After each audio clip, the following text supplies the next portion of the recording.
I went from 60 to 180 FPS optimizing my Steam Game Pass. I released the game a few days ago and received some feedback that the game was not running well on laptops and computers without a dedicated graphics card. I was under the impression that the game should be able to run on some pretty bare minimum specs, but that impression was wrong and I learned a valuable lesson. Test on other hardware. Just because your computer can run it fine doesn't mean other computers can. I felt terrible. I put so much time and effort into this game and left my customers confused as to why the game ran so poorly. I even had one person reach out and provide their laptop specs asking how they could speed up the game. I, unfortunately, was at work and could not start working on a fix. I emailed them letting them know I would be working on updates to continue to optimize the game. The game may only be $1, which to some may not be a lot of money, but to others it is a lot. And I really took this to heart. They chose to pay for something I am offering and they can't enjoy it. This was unacceptable. Once I got home, I loaded up Godot. I watched a great tutorial by Driftwood Gaming on how to create an easy FPS counter in-game. I'll have that video linked in the description. Please go check out their channel. Now that I have an FPS counter, I can see how poorly my game is running even on my hardware. 60 FPS may be great on consoles, but when it's running on a PC that has a 4080 Super, this is a red flag. I did a bunch of research into how I could improve the game and ultimately came to the realization that my grass spawn was killing performance. Turned off the grass for testing, and this happened. Okay, so the issue is the grass. Duh. Okay, so the issue is the grass.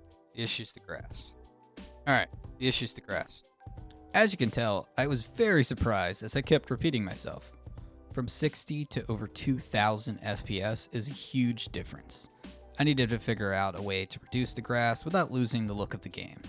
I first tried doing little patches on one side of the road. My goal was to create a chunk system, which probably would have worked if I spent more time on it, but once I saw it go from 2,000 to 600 with only a small strip, I knew this wasn't the approach, and ended up just scrapping all this and reverted to a previous build. At this point, for some reason, I thought removing the sun would magically fix things. Surprise, it just made the game dark. But this could be cool for a nighttime mode in a future update. Speaking on future updates, I have gotten a lot of great suggestions in my comments, so if you have any that you would like to see, please leave them in the comments below. Obviously, the sun isn't going to do much of anything for me. The issue is the grass. I know this already, so I started focusing on that. I first started by reducing the left side grass spawn from 10,000 to 7,000, and would you look at that, FPS is now up to 100. And without causing the game to really look any different. I was onto something here. But I instantly got sidetracked and realized the oncoming traffic aren't despawning shortly after passing you and are getting rather far away. I then spent some time trying to fix this, even breaking my entire car spawn mechanic. But with breaking all the cars from spawning, I realized that no cars didn't really affect the FPS at all, so I quit worrying about that and reverted the code back to the way it was. That bug would be for another day. I continued to reduce the grass spawns on both sides of the road and saw some more FPS increases. I knew I wanted to have 3 graphic settings options, high, medium, and low. This would directly correlate to grass zones I create. Medium would have grass, grass left, and high would have all the previous and also grass 2 and grass left 2. Terrible naming scheme, I know. But I very poorly hard-coded these and did not want to have to go through and rename everything, so the names were staying. I added in the graphic settings drop-down in my settings scene and tied it all to the code. At this point, I had the load to just turn the grass completely off, but that would be changed later as I felt it looked terrible. Depending on the feedback I receive from this update, I may consider adding an extra low option that disables the grass completely. It was working. I was beyond excited. Until I set the quality back to low and drove for a bit more, and all of a sudden the grass was back. Fixed that in the code and decided to test what the low mode could actually look like. I added grass 3 and grass left 3, which would house the low setting. I felt so accomplished.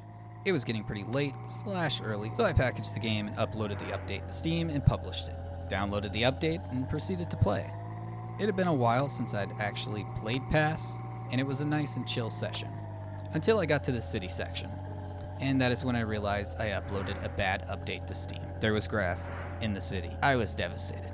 I had already spent 4 hours getting everything to work. I spent a few more hours trying to fix the bug to no avail.